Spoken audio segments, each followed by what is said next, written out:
Dr. Carlton Davis, welcome to Profile. Thank you.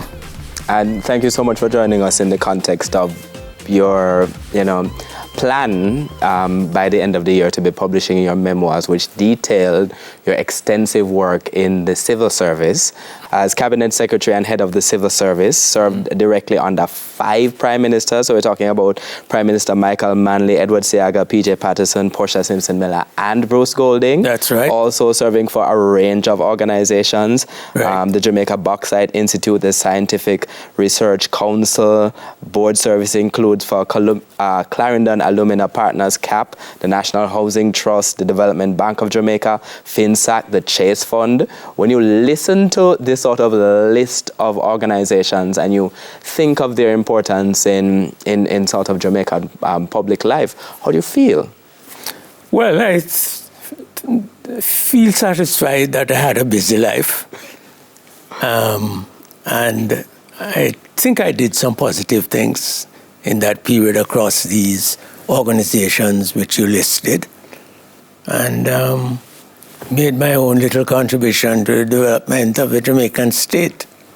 No, this contribution to the development of the Jamaican state, you have 2 well-known brothers who are also made their own contribution to the Jamaican state. And when I read your list of accomplishments, I wonder where that comes from, that interest in service. So let's talk a little bit about the roots of growing up in Four Parts, Clarendon.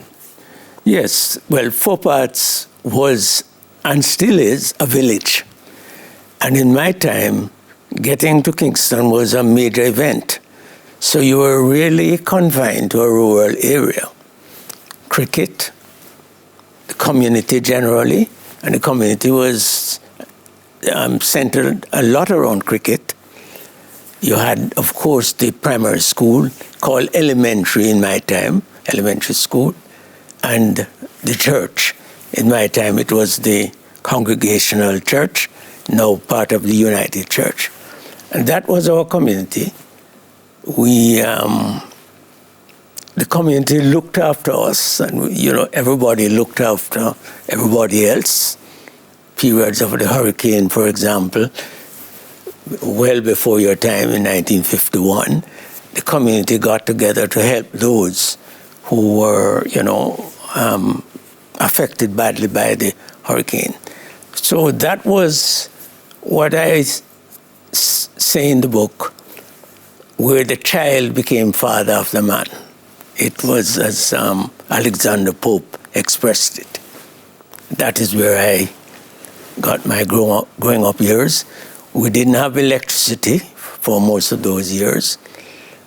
Ray, who was president of University of Technology, and myself used to be assigned 2 main tasks: get water into the house and get firewood. Firewood wasn't difficult because we had 5 acres of land. Yes. But water was a major problem.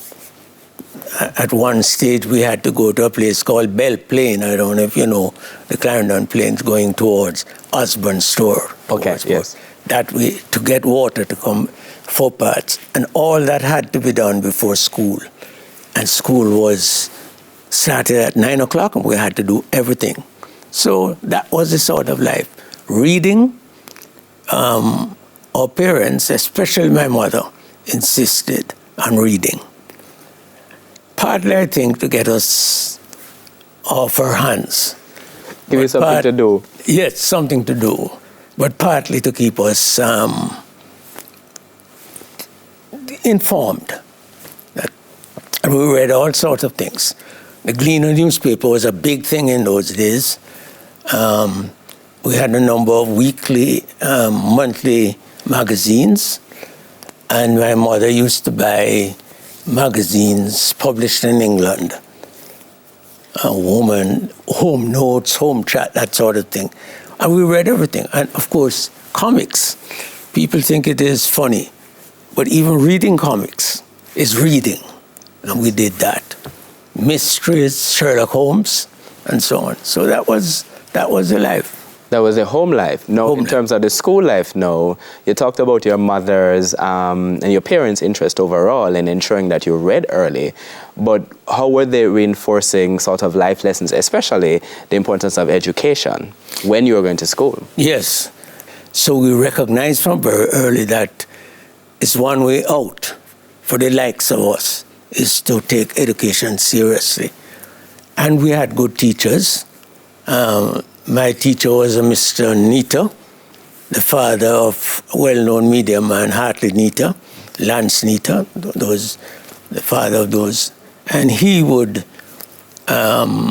ensure that we mastered the 3 R's: reading, writing without the W, and arithmetic without the A.